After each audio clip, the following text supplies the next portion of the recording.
Bonsoir Razi Hammadi, merci d'avoir accepté notre invitation. Vous êtes député français, député socialiste de Seine-Saint-Denis en région parisienne. Le vote solennel se tiendra mardi prochain, le 2 décembre, puis ensuite le 11 décembre au Sénat. Vous allez voter oui à titre personnel. Vous avez même publié un appel en ce sens avec l'ancienne garde des Sceaux, Elisabeth Guigou. Pourquoi ce choix ?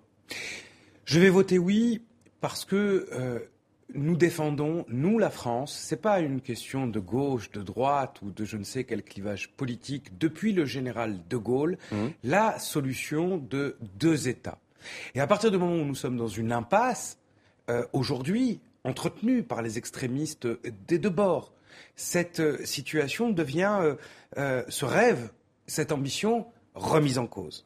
Et donc, rappeler, cranter cette position de reconnaissance de la Palestine, c'est une manière de dire, comme le disait Laurent Fabius dans l'hémicycle, pas plus tard qu'avant-hier, ce n'est pas un passe-droit, c'est un droit et c'est l'honneur de la France que d'en débattre et je l'espère de le reconnaître. Laurent Fabius, ministre français des Affaires étrangères, mais qu'est-ce que cela changerait, Razi Hammadi, de reconnaître un État de Palestine alors que sur le terrain concrètement, c'est absolument impossible de le créer ? Cela change beaucoup de choses.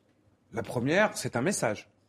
Certes, que l'on peut considérer comme symbolique, mais au contenu diplomatique fort, vis-à-vis notamment, non pas d'Israël, mais du gouvernement actuel d'Israël qui, je crois, mène aujourd'hui ce pays dans l'impasse et la situation du processus de paix en atteste. Ils sont bien aidés en cela par les extrémistes aussi qu'ils ont en face d'eux. Je parle évidemment du Hamas.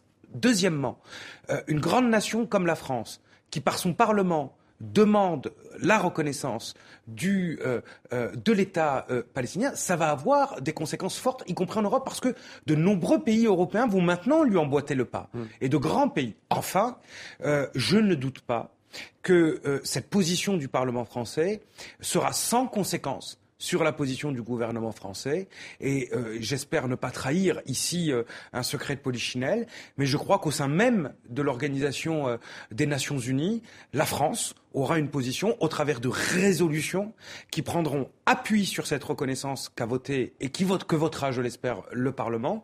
Et donc, le sens est important. Alors, vous avez évoqué la diplomatie, l'Europe notamment. Le Parlement de Strasbourg votera à ce sujet au mois de décembre. On a le sentiment que l'Union européenne veut reprendre la main dans ce conflit israélo-palestinien, alors que Barack Obama, lorsqu'il était allé au Proche-Orient dans la région, avait dit c'est à